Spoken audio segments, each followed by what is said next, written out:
into our fourth session of the day to introduce Anne Clews, who's head of performance solutions at Curium, and been there now for a couple of years, and prior to that worked with TetraMap, and I think actually sort of rolled out TetraMap in the UK, which is a tool that Curium use an awful lot at the chamber. We're language for. So if you don't know about TetraMap, then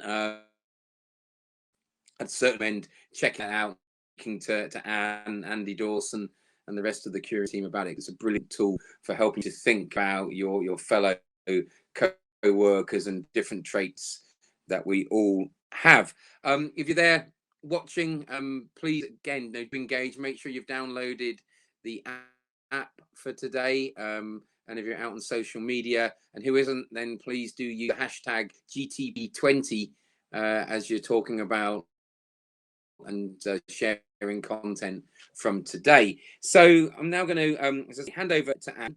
He's going to take us through a workshop. It will be interactive. There are polls and ways you can get involved over the next sort of 40-45 minutes. And then I will pop back up on your screens at about 10 to 12 is the plan before we head off on our lunch break. So Anne, seamlessly over to you. Thank you, Paul. Hope everyone can hear me okay. So thank you very much for inviting me to present at the webinar today. I must say I've been listening in this morning, and it's been really fascinating. We've had some great speakers, and what's great about it as well is the things that we're going to talk about in the next hour, 50 minutes, are really connected with what the other speakers were saying. So it's such a great event, and I think well done to the chamber for pulling this out of the bag in such short time. And as I say, it's a shame we can't all meet face to face, but this is as good as we can do. And I think with all the technology we've got now, we can do so much more. And certainly this week I've been learning, and last week so much more about how to use this technology to connect with everybody. So what we're going to look at in the next, say, 40-50 minutes is about remote leadership. And there's been a lot of talk about leadership this morning. But this is really more about you and how you can lead people better when they are remote, but also how to take care of yourself more. So on the agenda, what I've got is looking at some of those challenges of leading remotely. I want you to share things. I don't know whether we can open the mics, but certainly in the chat box, share your thoughts as we're going through today. But really the importance of self-care. And one of the things that we say is that if you don't look after yourself as a leader, then you're not going to be able to look after other people. And that's not just people, say, you lead, but also people within your team, your peers, and also right now your family. Everyone is looking to you for that support. We're also going to look at how you can stay resilient, and perhaps looking as well at understanding individual preferences and working out what is it that different people need from you, not just in terms of where they're at, but also their style and their preferences.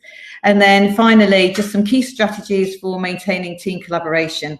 There's quite a lot of talk about this before, so I'll just pick up on a few of those things and expand on those as well. So what we're going to do is just start by, I wanted to share a quotation with you. I came across this quote and I just thought it was really poignant for where we are right now. And the quote is, "When we are no longer able to change a situation, we are challenged to change ourselves." And at this point, what I'd like to do is perhaps just give you a few moments to just consider this quote and write down what this means to you and your team right now. And perhaps if you could just share things in the chat box, I'd really like to hear from you. Just what if that quote means anything to you, or what it means to you.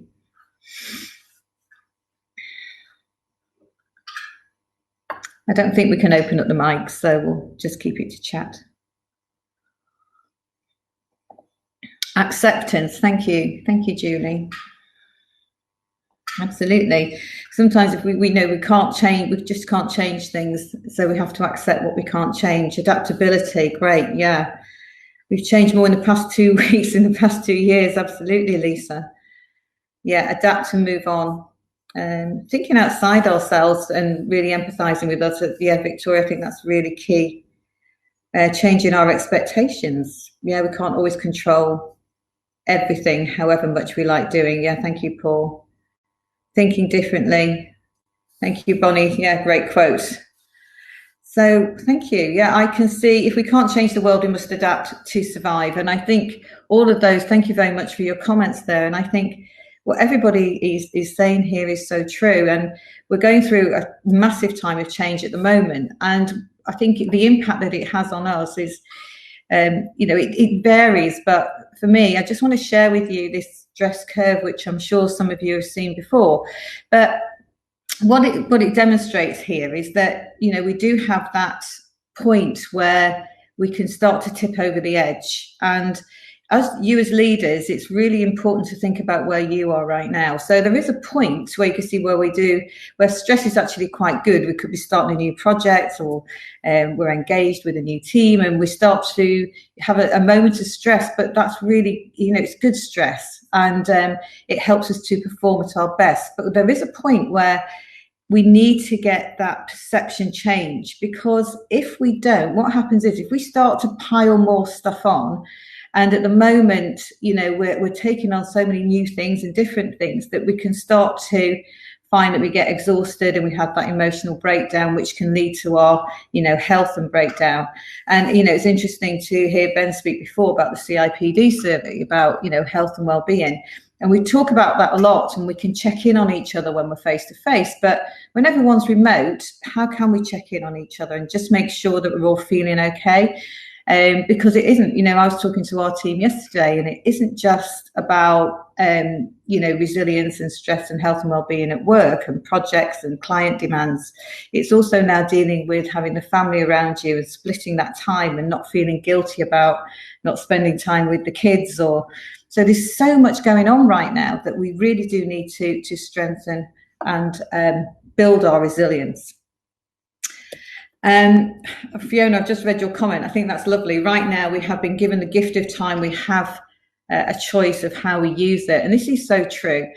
And I just want to share with you now this model that we came up with, just very simple model around, as a leader.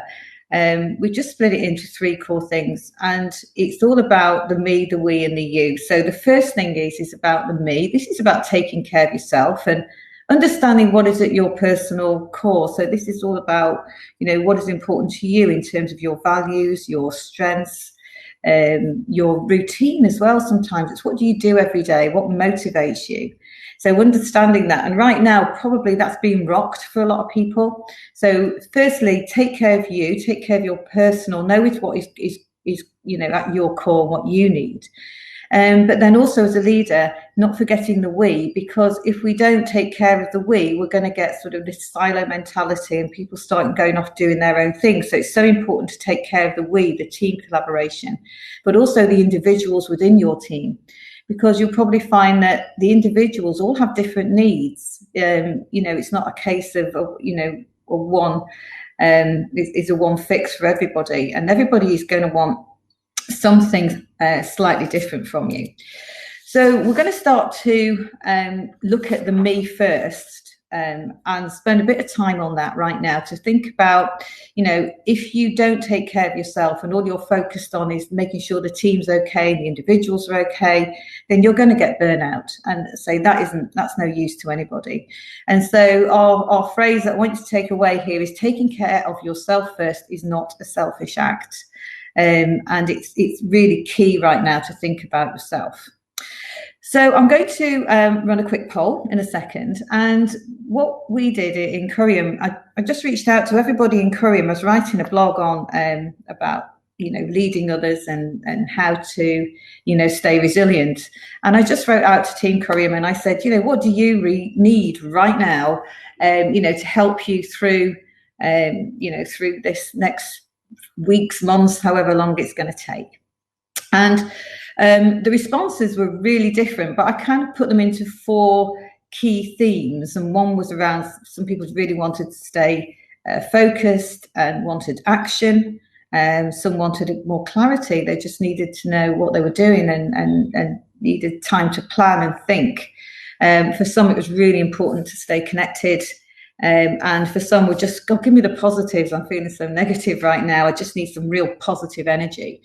And so I'm sure, for a lot of you, you could probably tick a box on most of those. But what I would like to do is perhaps just launch a poll now and get you to just vote on, for you, which is probably the most important thing right now for you.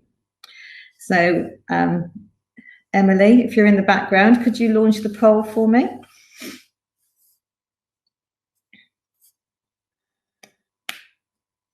Thank you.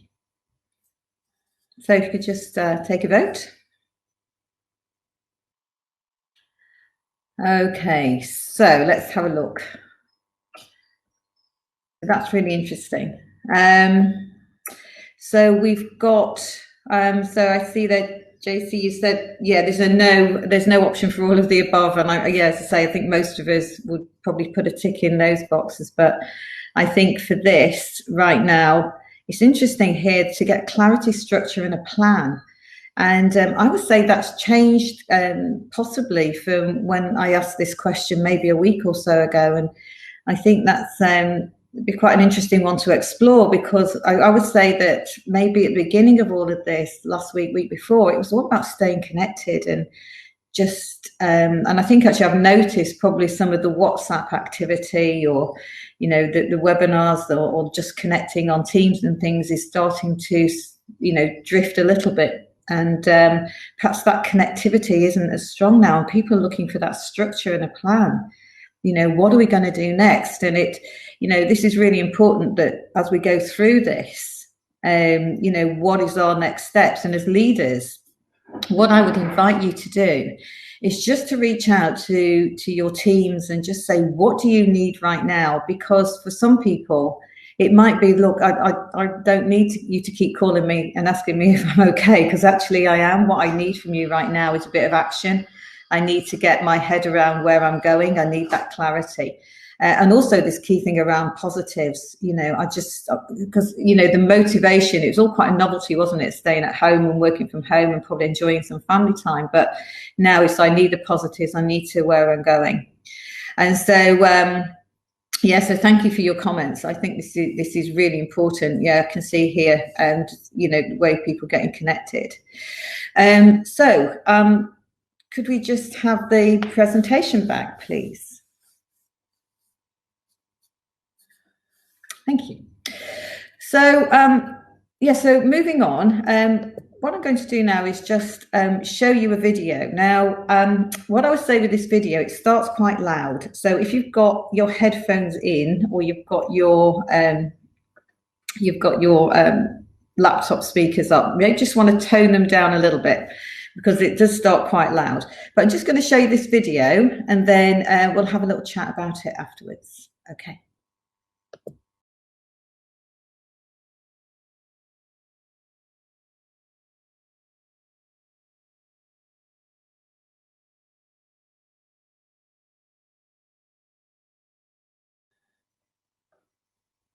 You launching the video, Emily? Thanks.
Thank you.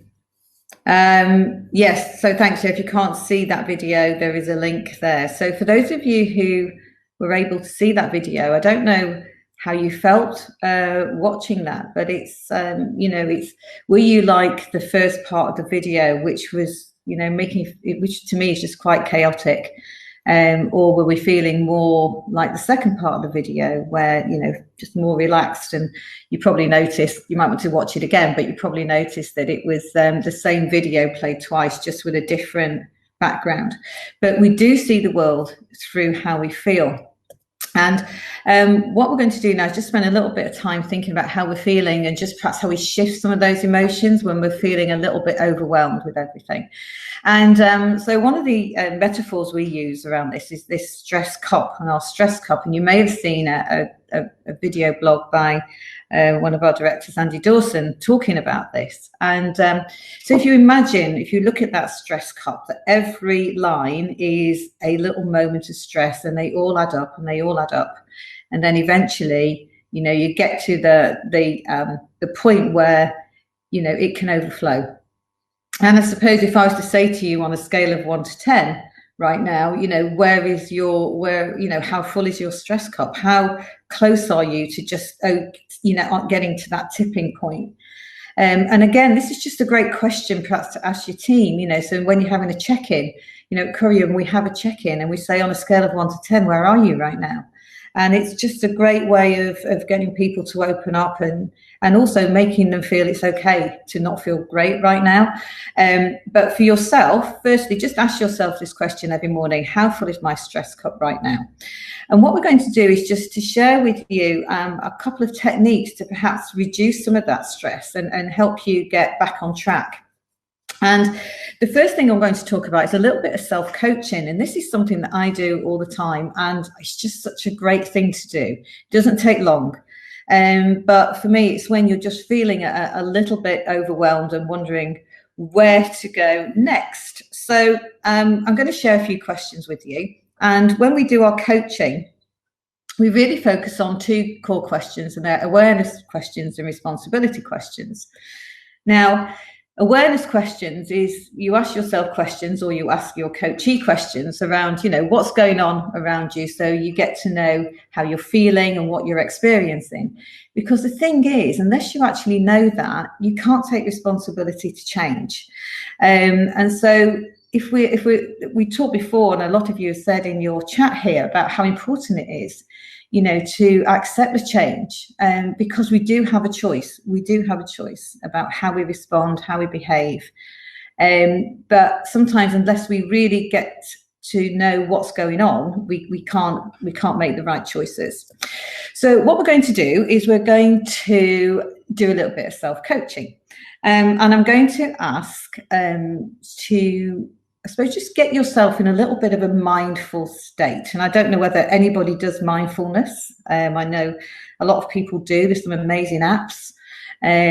But what this does, it just helps you to get some clarity and clear what I call the clutter, all that stuff that's going on in your head. And it doesn't take long. So what I'm going to ask you to do is just wherever you're sat right now, is just to get yourself really comfortable. And if you like, just bring your attention to your body, get your feet comfortable on the floor. And if you like, maybe just close your eyes for a moment, or at least just cast your eyes downwards and just try and start to clear your head for a second or 2. And then what I'd like you to do is, as you notice, your body and where it's seated, become aware of how you're feeling, and notice your feet on the floor, your back maybe in the back of your chair, and then just start to take a few deep breaths in, and then a deep breath, and then just let everything go. Just breathe out and let everything go. So as you breathe in, you're breathing in oxygen, just making your body come alive. But as you then blow out, just let go of everything and just become a little bit more relaxed. And try and just, and if anything comes into your head, just come back to your breath. Just keep coming back to your breathing. I'm just going to ask you to do that for just a couple more breaths.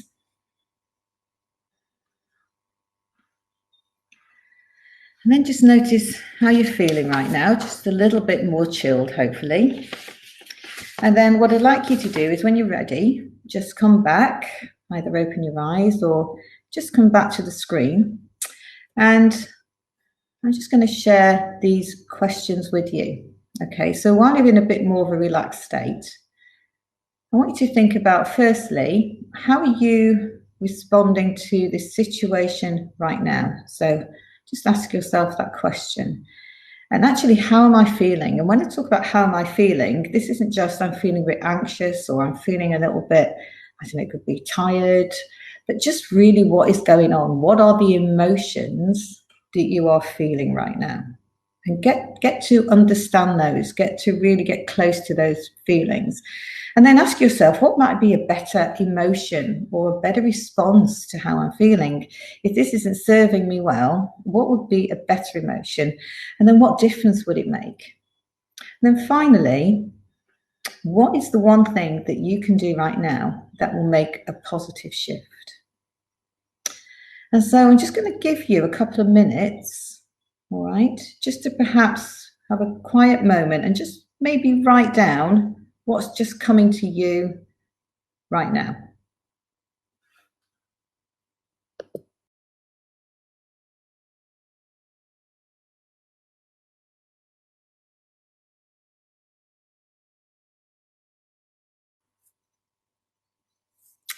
Okay. So I would just be interested to get a little bit of feedback on that, to see if anybody has had any shift by just asking themselves those few questions.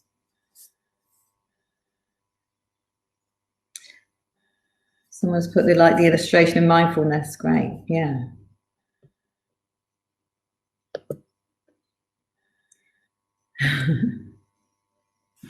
Great, thank you, Amanda. Yeah, ditch the guilt. Wow, be more patient. Yeah.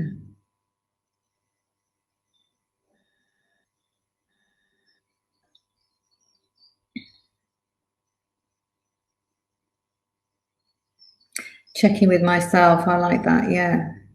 Instantly feel more relaxed, need to have more patience with myself and others. One thing at a time. Breathe before reacting. Very good, Deborah. We have something called the 6-second stop.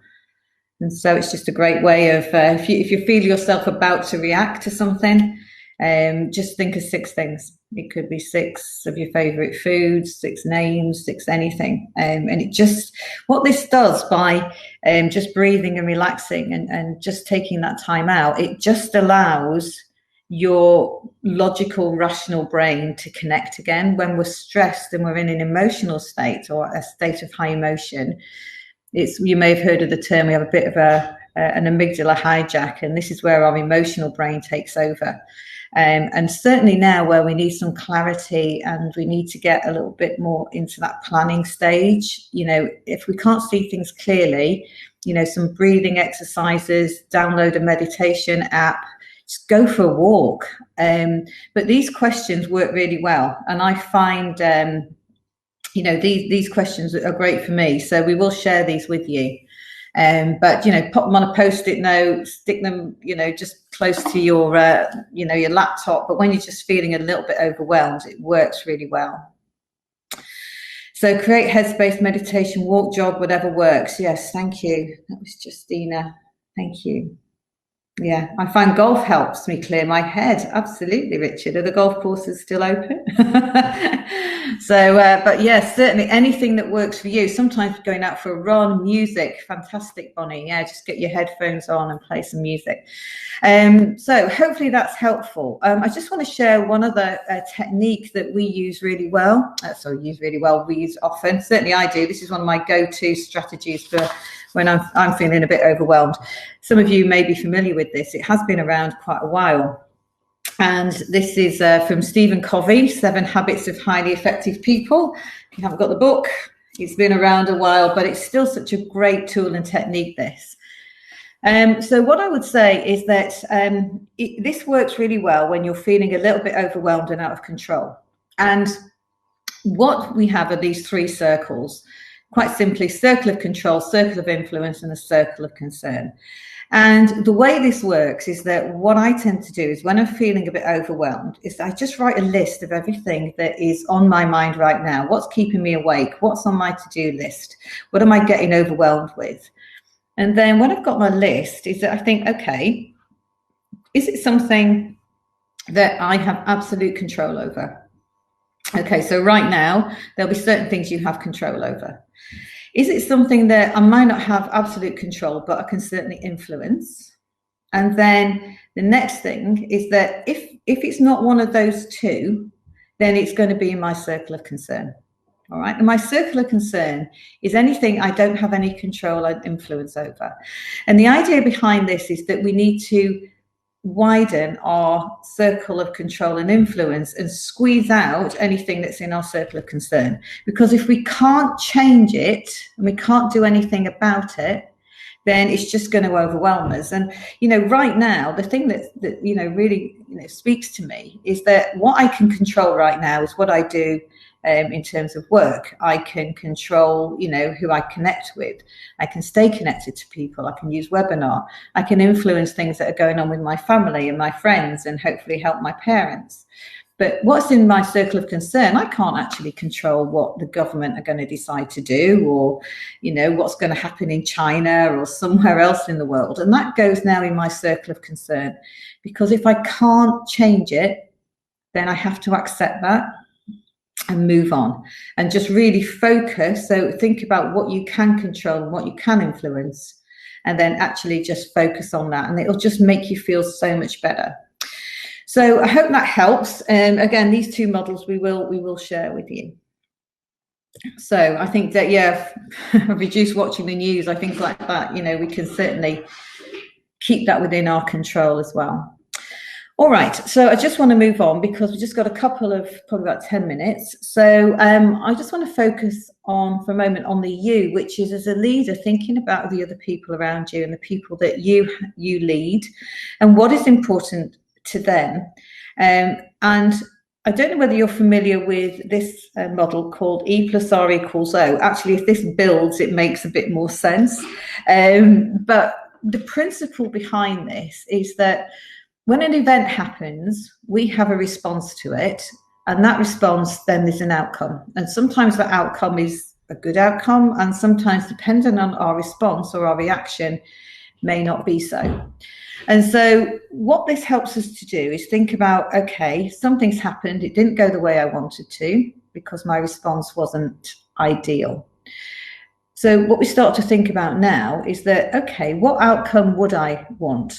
And then maybe what I need to do is change my response. And what would that response be? So if the event happened again, what would be a better response? So I want you to think perhaps sometimes where some of you talked about having a bit more patience, or thinking about maybe you responded in a way you didn't want to, and it actually had a negative impact on somebody else around you.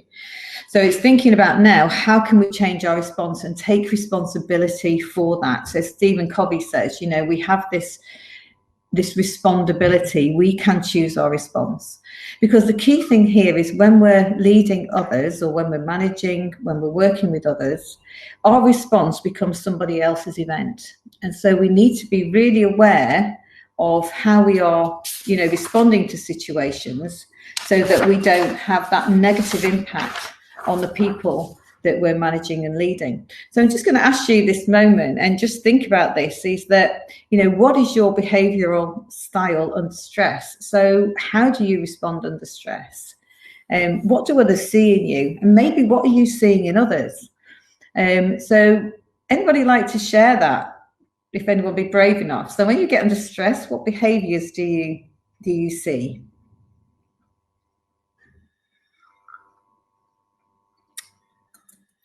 I'm quite interested to see what people will share. Okay, quite a lot of you typing right now, so I'm sure a few answers will come through. My heart rises, and I can sometimes respond without thinking. Yeah. So sometimes we have those moments, a bit bossy or directive. Thank you, Amanda. Like that. Become very focused and no time for pleasantries. Yeah. Short-tempered, defensive, and what's shorter than normal under stress. Yeah. And actually this is normal. I get distracted. Yeah, thank you. Catastrophic thinking. Yeah, taking out my family, definitely get bossy. Oh, yeah. And this is natural. Okay, so I think firstly, accept it, it's natural. But if we talk about taking responsibility, again, just when you're in that moment of anxiety and stress, just think about what would be a better response right now.